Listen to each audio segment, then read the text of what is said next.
Welcome to the Catholic Entrepreneur Podcast. My name is Matt Pinto. I'm delighted that you're with us. You know, our theme here is this intersection of faith and business and life.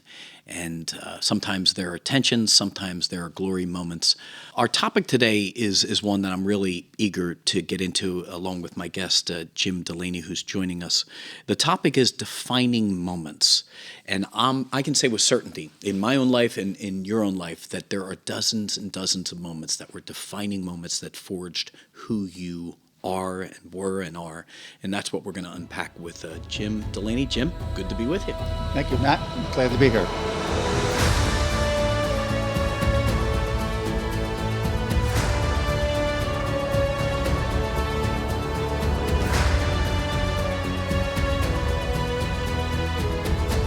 So let me tell you a little bit about Jim, just to get some credibility on his part. Jim built a big company. It's a company that you don't necessarily know that you know it, but Jim is the former president and CEO of J.G. Wentworth. They do specialty finance. I'll ask Jim about that in a little bit so you know what that is all about and what he did. Prior to that, he worked in healthcare in the Philadelphia area, Blue Cross Blue Shield and Hahnemann University, and then he began his entrepreneurial career. He was meant to be an entrepreneur. Jim, anyone who knows him in the Philadelphia region and knows that he gives back. He serves on the board of a number of Catholic organizations, Catholic Leadership Institute, St. Charles Seminary, Catholic Athletes for Christ. He has advanced degrees. Maybe we'll get into that. Maybe we won't. But most of all, he's married for 45 years to Jackie. How many years? Well, this September will be 50. Okay, very, very good. So, Jim, delighted you could be with us. You and I have honed in on a topic that I'm eager to speak about. But before we do, I need to play a commercial so people know precisely who you are. And I know it's your claim to fame, but we got to do it. So tell me, everyone, if you're familiar with this commercial. I have a structured settlement and I need cash now. Call J.G. Wentworth, 877 cash now. I have an annuity, but I need cash now. Call J.G. Wentworth, 877 cash now. All right, now I think what we've just done is we've put a song in people's heads that for the next week they're going to have in their head. So, but Jim, that was really genius, and we're going to talk about that in a little bit. But everyone, that is who Jim is. He's the founder of this company. So, what do you? Let me just start. What's your reaction when you hear this 10, 20 years later? You know, Matt, I am known by that. Right. That's the scary part, is that, whenever I tell somebody that I formed this specialty finance company called J.G. Wentworth, they start singing the song. Yeah, well, that's pretty powerful, though. Yeah, it is. It's good, and it's also, they love the commercials. I mean, it was obviously we ran it 20,000 times throughout the night per month. Yeah. So it became very well known. Very good, very good. So a little anecdote for people who are watching. Jim shared this with me not too long ago. So you might be familiar with the TV show Curb Your Enthusiasm. So in an episode of Curb Your Enthusiasm, they were referencing your commercial. Exactly. Just a couple of weeks ago. Okay. It came on, and the one thing that I got out of that, this will never die. Yeah, very good, very Yeah, good. That's almost, Jim, it's almost kind of like ending up on Saturday Night Live. You did something so big in the culture that it ended up on Larry David's show there. So we're going to talk about J.G. Wentworth in a little bit, but our topic now is defining moments. What is a defining moment?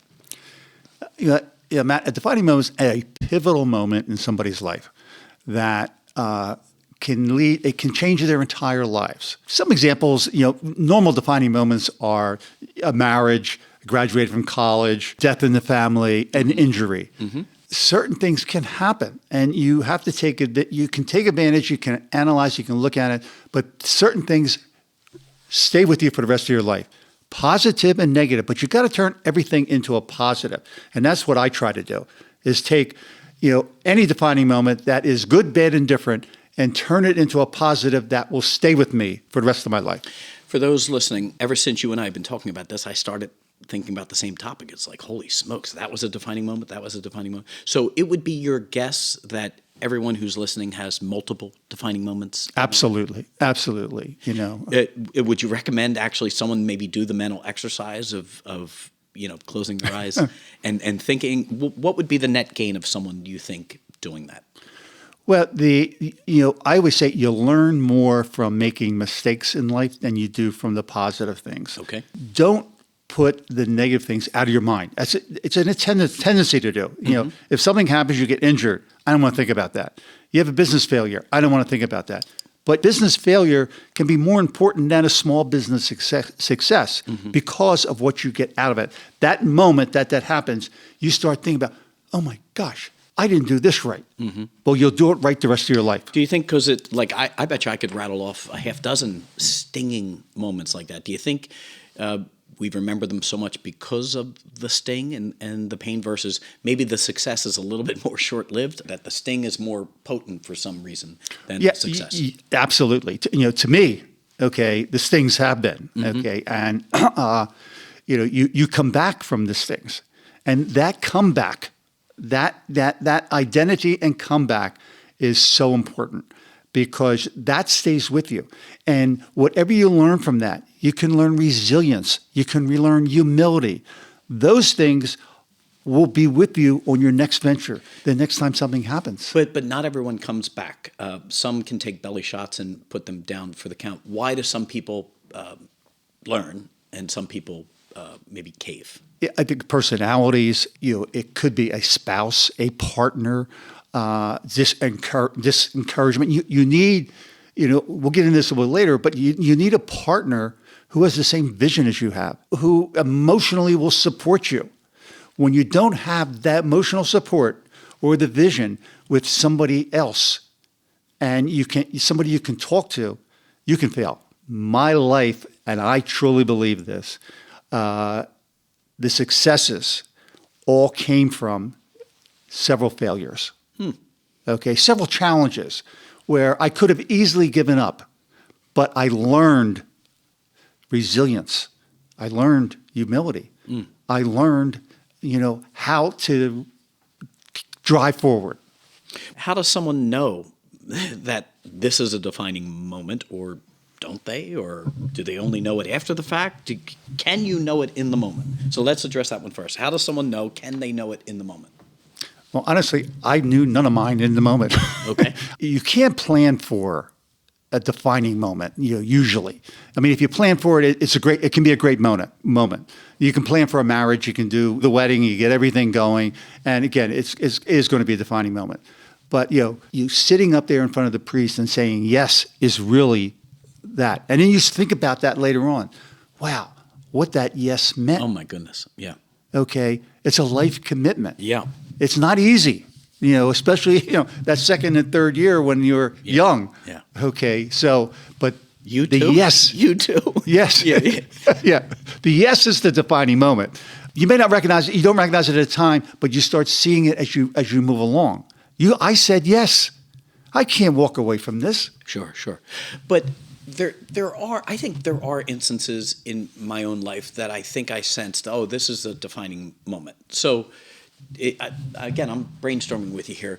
Are there indicators that you might be facing a defining moment? Are there any indicators that you can think of? Well, indicators, are challenges. Okay. You face a challenge. Somebody puts something in front of you and you think, I can't do that. Or somebody says, you want to go in business. You'll fail. You can't compete with this person. You can't do that. You can't do this. A lot of defining moments, especially from the entrepreneurial position, are challenges. And you have to know how to take that challenge, and you need the support to take it. I actually have some notes from our discussion. You said, one indicator is there could be an intense emotion connected with it, or a moment of clarity or insight, or a decision point.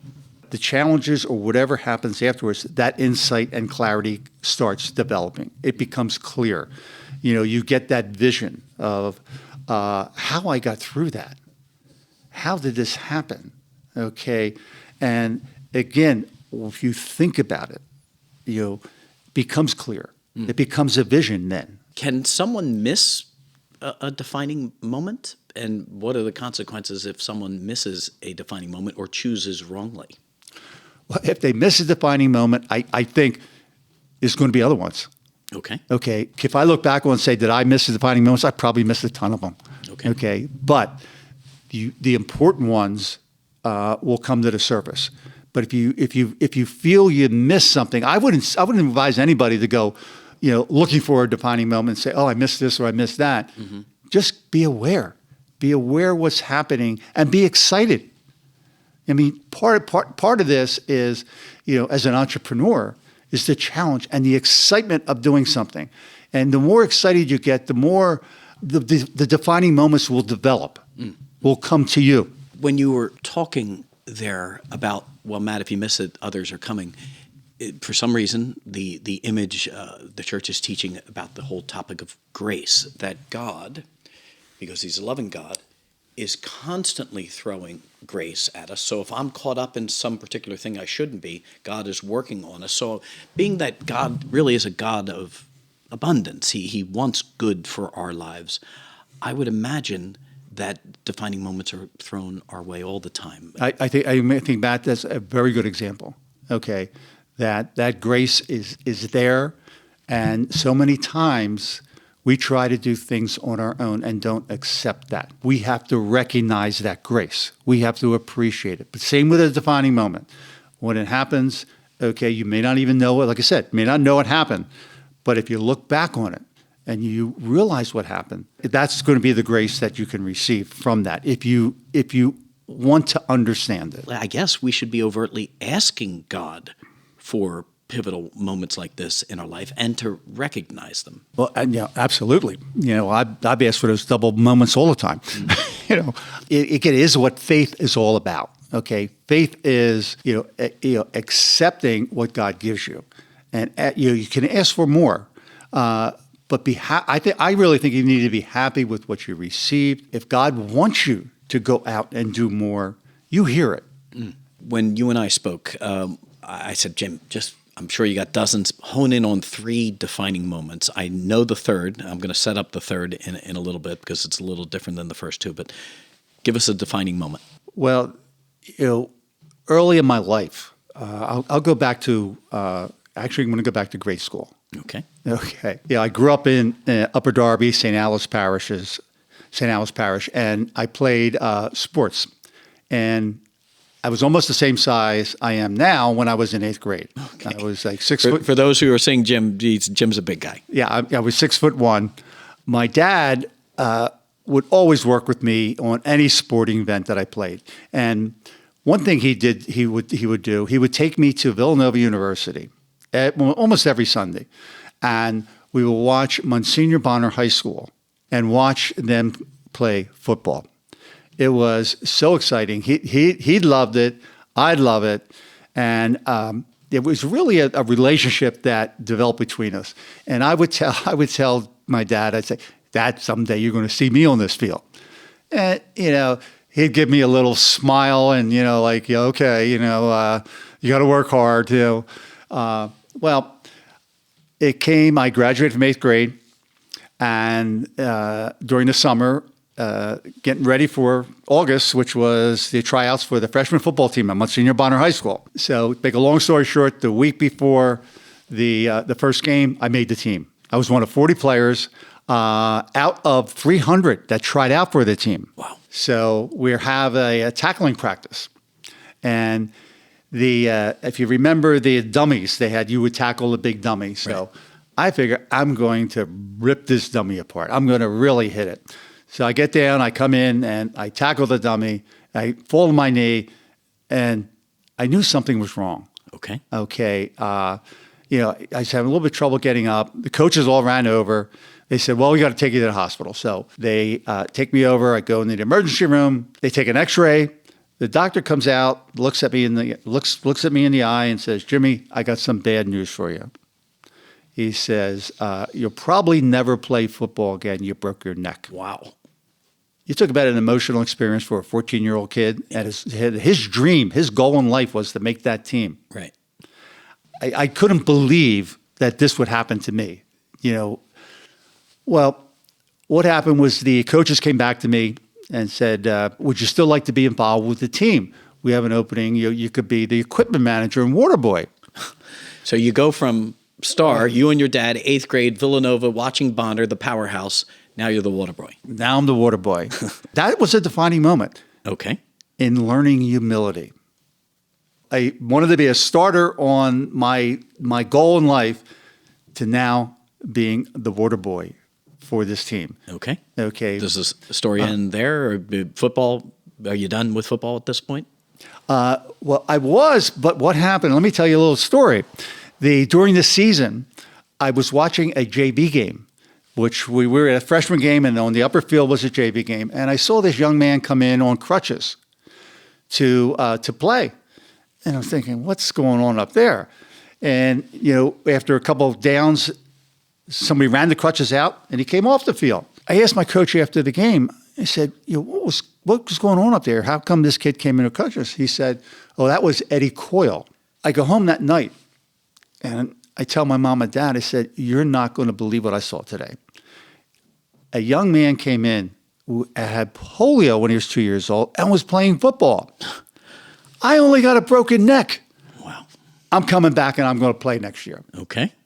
My mom faints, okay, just about. And my dad gives a little grin. They're right, like, okay, well, I don't know about this, but 9 months, get my collar off. I got the summer to prepare. Right.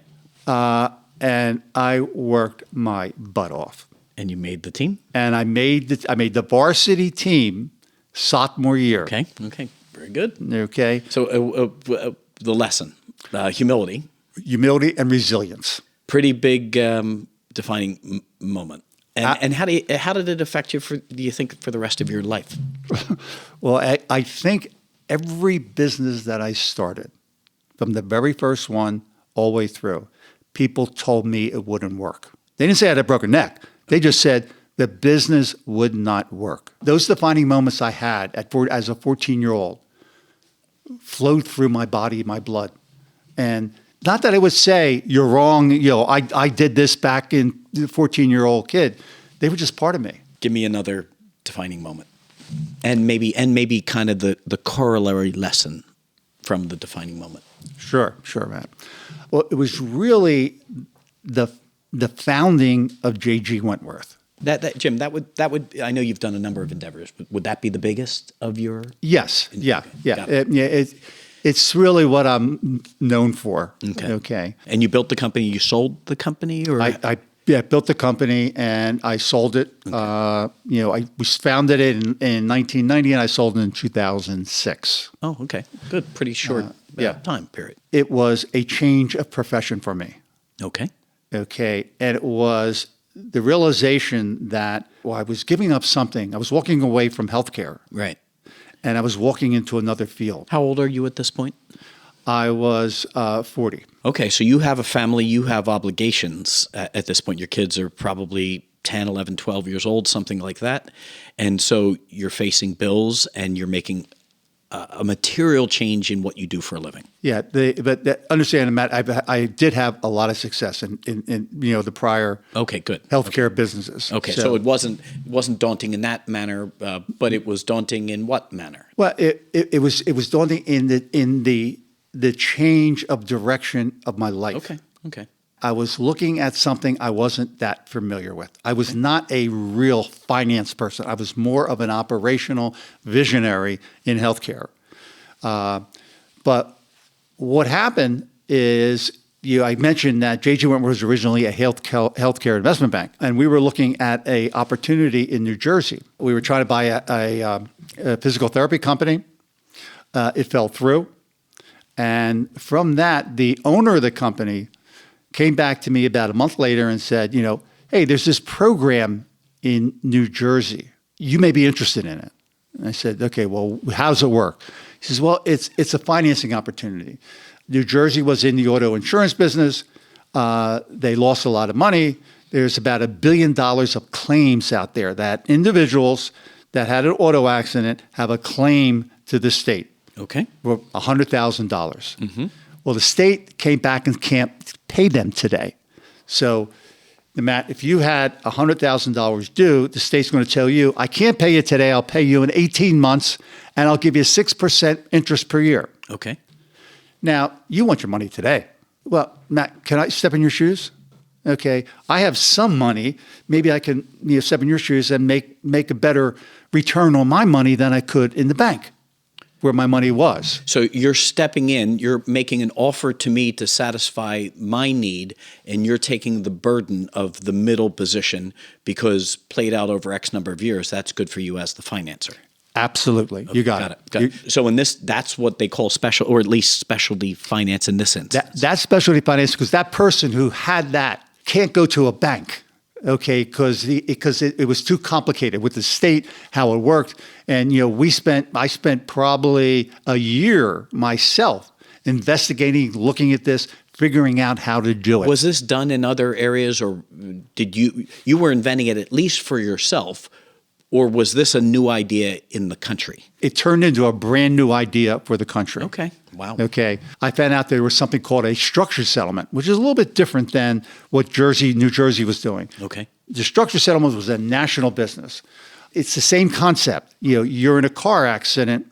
The insurance company comes back to you and says that, okay, we'll settle with you, but I'm going to pay you $20,000 a year for the next 20 years. Got it. What was brand new was acquiring the A third interest party in it. stepping in. The challenge was that the contract that the insurance company had with the individual was non-assignable or non-transferable. Okay. Now, that's why the banks couldn't get involved with it. Nobody was financing this. So you had $20,000 coming in for the next, say, 5 years. Right. Your kid needs an eye operation. You can't take that. You can't get that money. Okay. Okay. What we tried to do was figure a way to do that, and that's what. And you did. And we did that. We got attorneys, and what we ended up doing is not messing with the contract, but we were acquiring your right to receive cash. So I understand why the defining moment is that you're moving from one field to another. You invent sort of a whole new industry, and as a result of that, the fruits of that defining moment for the next whatever years are what?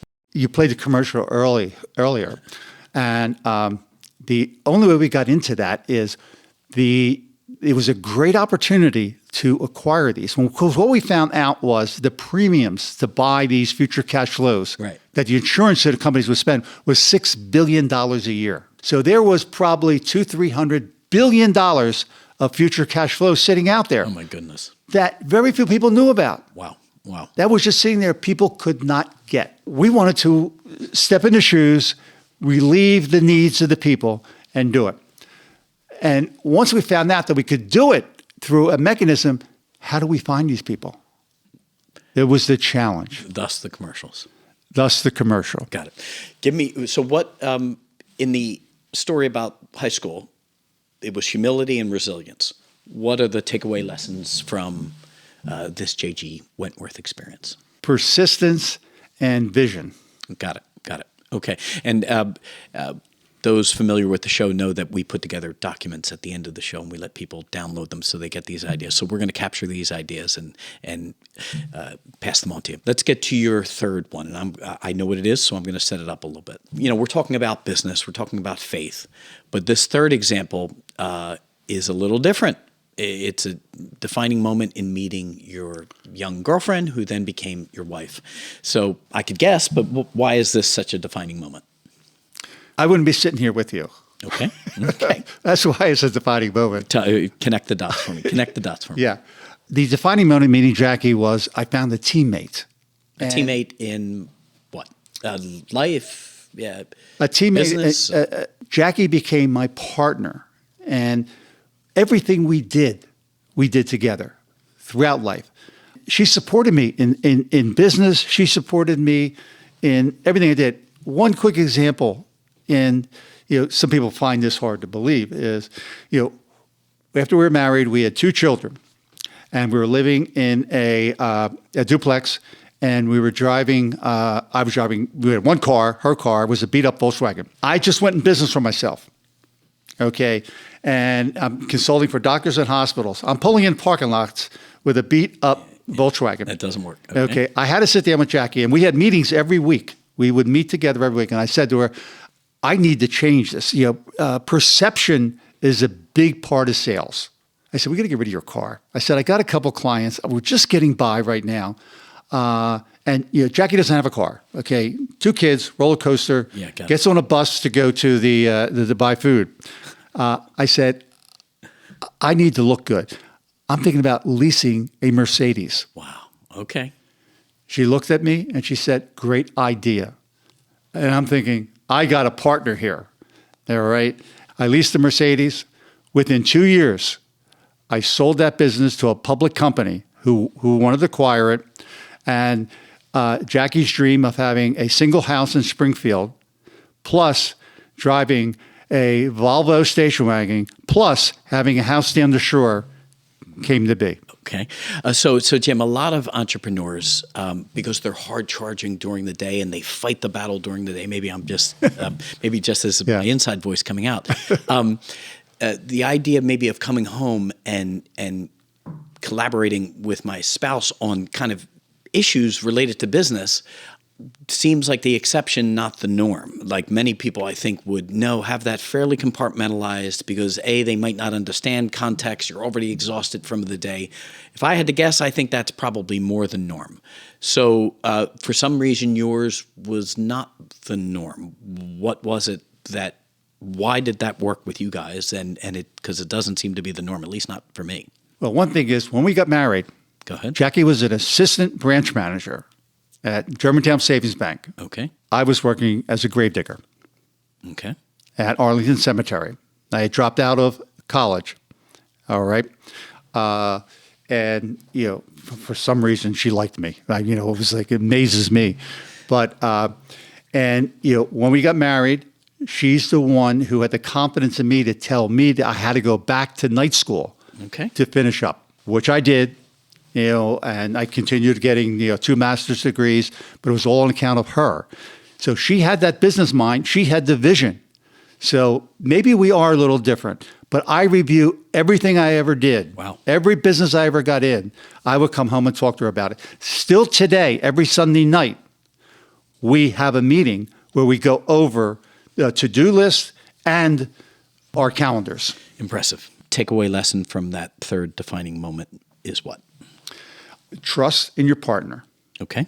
Okay, it's really trust because coming home, as you know, Matt, coming home talking to your wife every night about business, about things are going good, things are going bad, you have to have trust. I had the implicit trust in Jackie. So that was one of the major things that we got over because we were different people, but we trusted each other. Awesome. Jim, we covered a lot of ground. Maybe just one final word to those who are listening in regards to defining moments, why they're important, how you can recognize them, and how you should leverage them. They're pivotal moments in your life.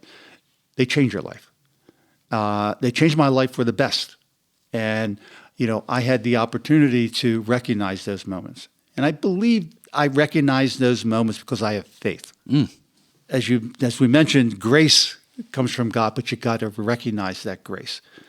People walk away from it every day. People can walk away from defining moments every day. But if you look for them and you have that resilience, you have the humility to sit back and look at those mistakes you made and what can come out of those. And again, it could be something positive also. That will take you, that's why it's so important to me. And that's why I think it can take you to different levels. Yeah. Very good. Thank you for your time. You're welcome. Fabulous. We'll speak about other issues later as well, because in our initial meeting we had about a half dozen, so I'm sure our guests our viewers are going to see you again. So thank you again for joining us. I want to thank the sponsor of this show. If you're looking to recruit in the Catholic world, senior level positions for your organization, look to an entity called Mission Advantage. It's missionadv.org. You can see their address in the show notes, and you'll be in good hands with Mission Advantage in trying to find those key essential employees. So thank you for their sponsorship, and thank you for listening and watching. We're going to try and bring you great topics on a regular basis, and we hope you'll join us. Thanks.